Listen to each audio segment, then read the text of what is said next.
ओम शांति। 8 तारीख की बाबा की मुरली। मीठे बच्चे, तुम्हारी पढ़ाई बुद्धि की है।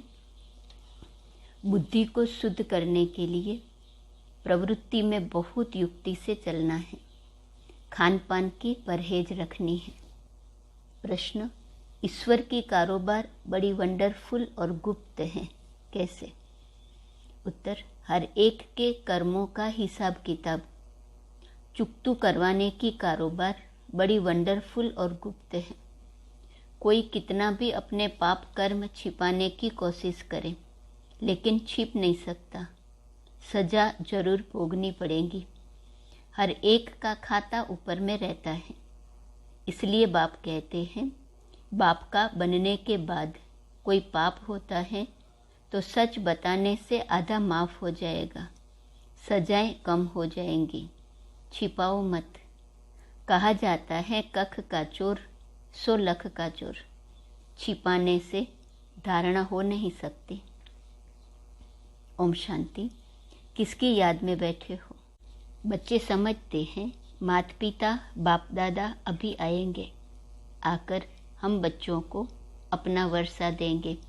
बाबा से हम फिर से 5000 वर्ष पहले माफिक स्वर्ग का वर्षा ले रहे हैं। यह तो हर एक के दिल में होगा न। अभी इस नरक रूपी भंबूर को आग लगने वाली है। तुम्हारा इस दुनिया वालों से कोई भी ताल्लुक नहीं है। तुम्हारे लिए ज्ञान भी गुप्त है तो वर्षा भी गुप्त है। लौकिक बाप का वर्षा तो प्रत्यक्ष होता है। बाप की यह जायदाद है। आँखों से देखते हैं, बाप को भी देखते हैं और वर्षे को भी देखते हैं। अब हमारी आत्मा भी गुप्त है।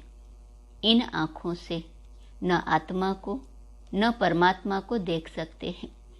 लौकिक संबंध में अपने को शरीर समझ इनको भी अर्थात शरीर को भी इन आँखों से देखते हैं और शरीर देने वाले बाप को भी देखते हैं।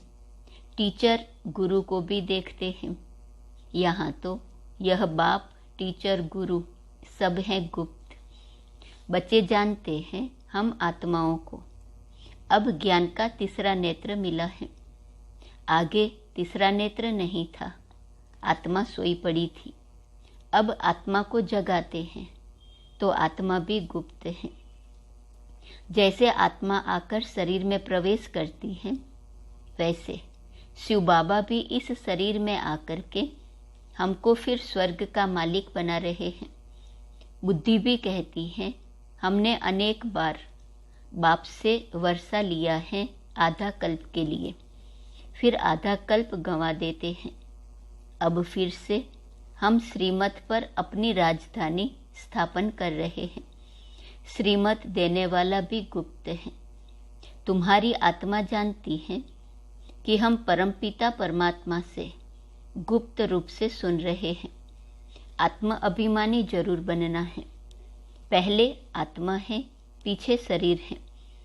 आत्मा अविनाशी, बाप भी अविनाशी। बाप जो शरीर लेता है वह विनाशी है। इस शरीर में आकर बच्चे बच्चे कहते हैं और स्मृति दिलाते हैं कि मैं आया हूँ तुमको दैवी सतयुगी स्वराज्य के लिए पुरुषार्थ कराने। पुरुषार्थ भी पूरा करना है। सतयुग में सिर्फ तुम्हारा ही राज्य होगा। तुम राज्य करते थे, फिर पुनर्जन्म तो लेना होता है। श्री कृष्ण की वंशावली अथवा दैवी कुल के थे, वही फिर रहेंगे। दूसरा फिर कोई नहीं होगा। चंद्रवंशी कुल भी नहीं होगा। यह तो बहुत सहज बातें हैं समझने की। बरोबर सतयुग में कोई धर्म नहीं था, अभी तो ढेर धर्म है। आपस में लड़ते झगड़ते रहते हैं, अनेक तालियां बजती रहती हैं। सतयुग में धर्म ही एक है तो ताली बजती नहीं। तो तुम बच्चे गुप्त ही अपना राज्य स्थापन कर रहे हो। हर एक कहेंगे हम अपने राज्य में ऊंच पद पाने का पुरुषार्थ कर रहे हैं। तो इतनी बहादुरी भी चाहिए। तुम्हारा नाम ही है शिव शक्तियाँ। सिर पर सवारी कोई होती नहीं है। यह महिमा दिखाई है, इसलिए शक्ति को सिर पर बिठाते हैं। तुम कोई सिर पर तो नहीं बैठते हो, तुम तो माया पर जीत पाने वाले हो। यह पहलवानी दिखाते हो, इसलिए तुम्हारा नाम शिव शक्ति सेना रखा है। यूँ तो गोप भी हैं, परंतु मेजॉरिटी माताओं की है। अपवित्र प्रवृत्ति मार्ग से पवित्र प्रवृत्ति मार्ग में तुम ले जाते हो। तुम जानते हो, सतयुग विष्णुपुरी में हम बहुत सुखी थे। पवित्रता, सुख, शांति सब कुछ था। यहाँ तो कितना दुख है। घर में बच्चे कपूत होते हैं तो कितना तंग करते हैं, वहाँ तो सदैव हर्षित रहते हैं। तुम जानते हो, बेहद का बाप फिर से बेहद का सुख देने आया है। बाप कहते हैं, बल गृहस्थ व्यवहार में रहो, सिर्फ बुद्धि में यह धारणा करो, यह पढ़ाई बुद्धि की है। घर में रहते श्रीमत पर चलो। खान पान से भी असर लग जाता है, इसलिए युक्ति से चलना है। हर एक का कर्म बंधन अपना है। कोई बांधेली है, कोई बंधन मुक्त है, कोई तो चतुराई से भूं भूं कर छुट्टी ले लेती है। युक्तियाँ तो बहुत समझाई है। बोलो, बाप का फरमान है, पवित्र बनो। मैं तुम्हें भक्ति का फल देने आया हूँ, तो जरूर भगवान के मत पर चलना पड़े, तब ही बिगड़ सजा खाए हम मुक्ति, जीवन मुक्ति को पाएंगे। जन्म जन्मांतर का बोझा सिर पर है। जैसे बाप एक सेकंड में मुक्ति, जीवन मुक्ति देते हैं, वैसे सजाएं भी एक सेकंड में मिल जाती हैं, परंतु भोगना बहुत होती है। जैसे काशी कलवट खाते हैं तो थोड़े समय में बहुत सजाएं खाते हैं, परंतु हिसाब किताब चुकतू हो जाता है। तुमको तो बिगड़ सजा खाए हिसाब किताब चुकतू करना है, इसलिए ऐसा पुरुषार्थ करना चाहिए जो सजा न खानी पड़े। बाबा को याद करना अच्छा है। विनाश भी सामने खड़ा है। विनाश काले पांडवों की प्रीत बुद्धि। बाप ने सन्मुख आकर प्रीत रखवाई है, बाकी औरों से प्रीत रख क्या करेंगे, वह सब खलास हो जाने हैं। एक बाप को याद करने का हड्डी पुरुषार्थ करना है। बाहर से करके मित्र संबंधियों से खुश खैराफत पूछी जाती है, परंतु दिल एक बाप से। जिस्मानी आशिक मासूक घर में रहते एक दो को याद करते हैं। तुम आशिक बने हो शिव बाबा के, वह तुम्हारे सन्मुख हैं। वह तुमको याद करते, तुम उनको याद करो। शिव बाबा इस शरीर में आकर आत्माओं की सगाई स्वयं से कराते हैं। इसको कहा जाता है आत्माओं का परमपिता परमात्मा के साथ कल्याणकारी मेला। तुम ज्ञान गंगाएं हो, ज्ञान सागर बाप एक हैं। बाप को याद करने से विकर्म विनाश होंगे। बाप और कोई तकलीफ नहीं देते, सिर्फ पवित्र रहना है। काम महाशत्रु हैं, इन पर जीत पाने से तुम श्री कृष्णपुरी के मालिक बनेंगे। बाप का फरमान है, पवित्र बनो तो 21 जन्मों की राजाई पाएंगे। पतित बनने से तो बर्तन मांझ कर रहना अच्छा है, परंतु देह अभिमान न टूटने के कारण वर्षे को भी गंवा देते हैं। देखो बाप कितना बड़ा है। पतित दुनिया, पतित शरीर में आया है। शिव बाबा को सोमनाथ के मंदिर में पूज रहे हैं। वही बाबा इस समय देखो कितना साधारण बैठे हैं। अब परमात्मा खुद शिक्षा दे रहे हैं, इस पर भी नहीं चलेंगे तो पद को लकीर लगा देंगे। बाप कहते हैं, बच्चे पवित्र बनो। अभी सब भ्रष्टाचारी हैं। श्रेष्ठाचारी उनको कहा जाता है जो पवित्र रहते हैं। गवर्नमेंट ने सन्यासियों का झुंड बनाया है कि तुम सबको श्रेष्ठाचारी बनाओ, परंतु श्रेष्ठाचारी तो होते ही सतयुग में हैं, यहाँ कोई हो न सके। पवित्र ही श्रेष्ठ कहे जाते हैं। सन्यासी पवित्र हैं, परंतु फिर भी अपवित्र से जन्म लेते हैं, क्योंकि है ही माया का राज्य। कोई योग बल से जन्म तो लेते नहीं हैं। बाप बच्चों को समझाते हैं, दिल हमेशा साफ रहनी चाहिए, जरा भी अहंकार न रहे, बिल्कुल गरीब बन जाना अच्छा है। बाप है गरीब निवाज, वाह गरीबी वाह। गरीबों को साहूकार बनाना है। बाप कहते हैं, भारत को गरीब से साहूकार बनाता हूँ। भारतवासी ही बनेंगे, और बनेंगे वह जो श्रीमत पर चलेंगे, वही स्वर्ग के मालिक बन सकेंगे। बाप सहज राजयोग सिखलाते ही हैं, श्री कृष्णपुरी अथवा स्वर्ग का मालिक बनने के लिए। बाप का फरमान है, पवित्र बनो। और कोई मनुष्य को हम गुरु नहीं मानते। जास्ती खिटपीट होती है पवित्रता पर। किसको मार मिलेंगी, घर से निकाल देंगे तो वह क्या करेंगी। बाप उनको शरण देते हैं, परंतु ऐसे भी नहीं कि बाबा के पास आकर फिर संबंधी याद पड़े और नुकसान करते रहे, फिर दोनों जहानों से निकल जाते हैं। ज्ञान की धारणा नहीं करते तो सुधरते नहीं, पुरानी ही चाल चलते रहते हैं। यहाँ तो कोई भी पाप नहीं करना चाहिए। तुमको तो पुण्य आत्मा बनना है। श्रीमत के आधार पर अपने आप से पूछो, यह पाप है व पुण्य है। बाबा समझाते हैं, जो भी पाप किए हैं वह बाप को सुनाने से आधा पाप मिट जाएगा। बहुत बच्चे बताते हैं, हमने यह किया है, यह गुनाह है, फलाने से पतित बने हैं। बाप तो जानते हैं न कितने विकर्म किए हैं। समझाते हैं, अभी कोई पाप नहीं करो, नहीं तो सजा एकदम 100 गुणी हो जाएंगी। फिर धर्मराजपुरी में साक्षात्कार कराएंगे, तुम ऐसे ऐसे पाप करके छिपाते थे, छिप तो नहीं सकता। बल नहीं देखते हैं, वह बाप तो अच्छी रीति जानते हैं न। धर्मराज के पास खाता रहता है। ईश्वरीय कारोबार बड़ी वंडरफुल और गुप्त है।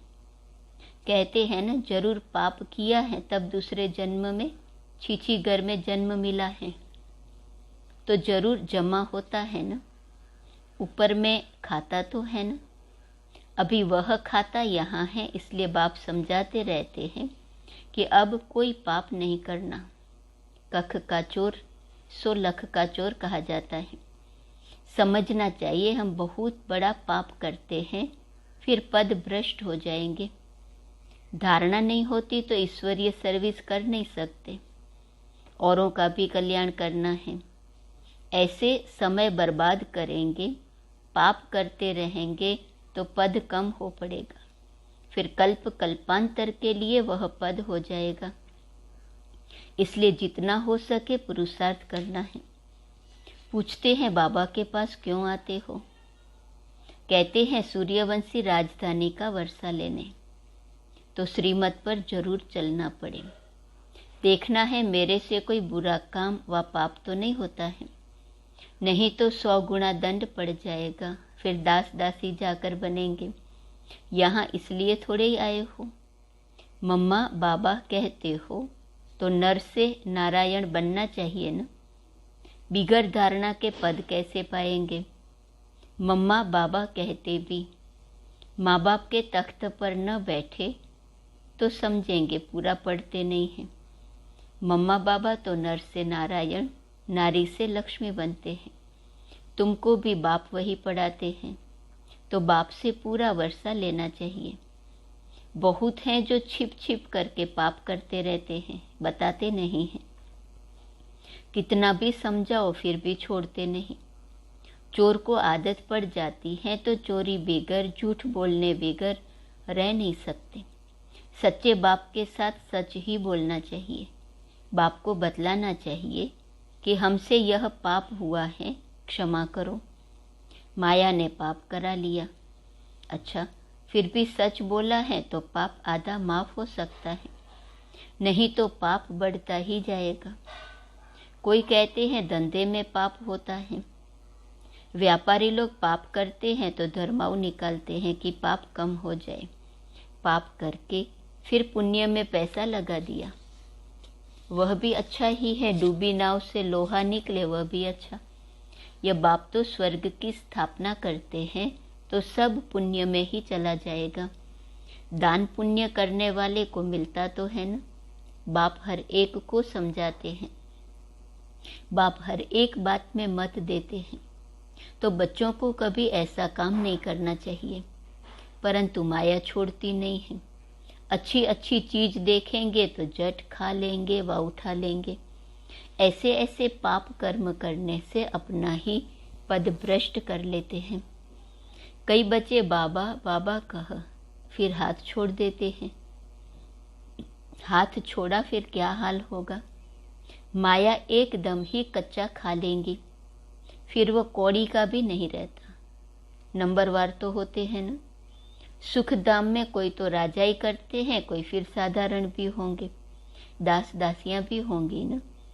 अभी तुम बच्चों को बेहद के बाप से बेहद सुख का वर्षा मिल रहा है, इसलिए बाप की श्रीमत पर चलकर पूरा वर्षा लो।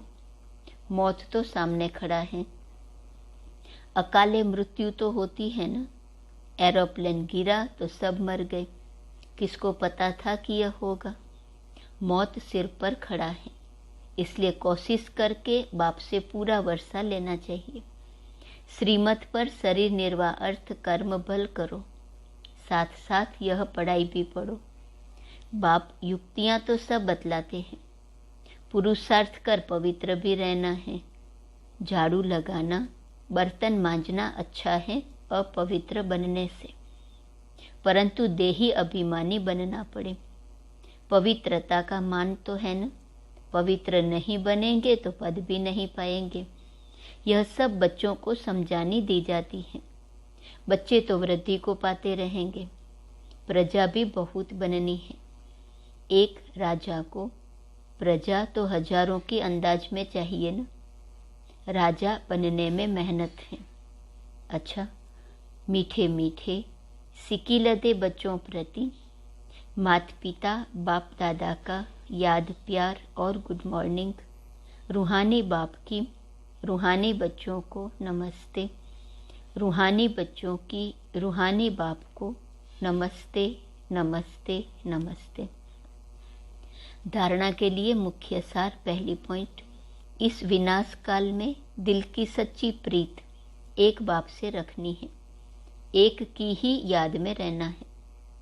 दूसरी पॉइंट, सच्चे बाप से सदा सच्चे रहना है, कुछ भी छिपाना नहीं है। देही अभिमानी रहने की मेहनत करनी है, अपवित्र कभी नहीं बनना है। वरदान, दुख की लहरों से न्यारे रह, प्रभु प्यार का अनुभव करने वाले, खुशी के खजाने से संपन्न भव। दुख की लहरों से न्यारे रह, प्रभु प्यार का अनुभव करने वाले, खुशी के खजाने से संपन्न भव। संगम के समय दुख के लहरों की कई बातें सामने आएंगी, लेकिन अपने अंदर वो दुख की लहर दुखी नहीं करे। जैसे गर्मी की मौसम में गर्मी होगी, लेकिन स्वयं को बचाना अपने ऊपर है।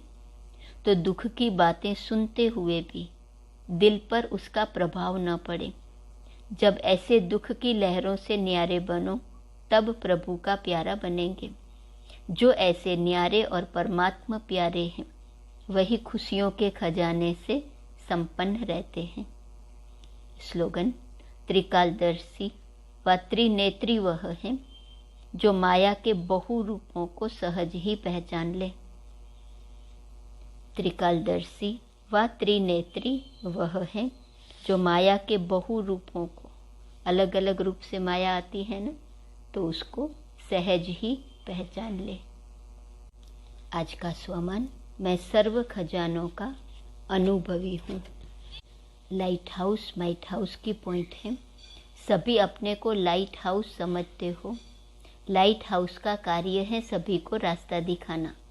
लाइट हाउस बनके व माइट हाउस बनके जा रहे हैं। किसी भी प्रकार की भटकती हुई आत्मा को सहज ही यथार्थ मंजिल दिखाने जा रहे हो। सर्व खजानों के अनुभवी, औरों को भी सहज अनुभव करा सकेंगे। सदा ये लक्ष्य रखना कि सुनाना नहीं है लेकिन अनुभव कराना है। तो सर्व अनुभवी मूर्त बन के जा रहे हो। अनुभवी मूर्त, स्पीकर नहीं, सर्व संबंधों का, सर्व शक्तियों का अनुभव। ओम शांति।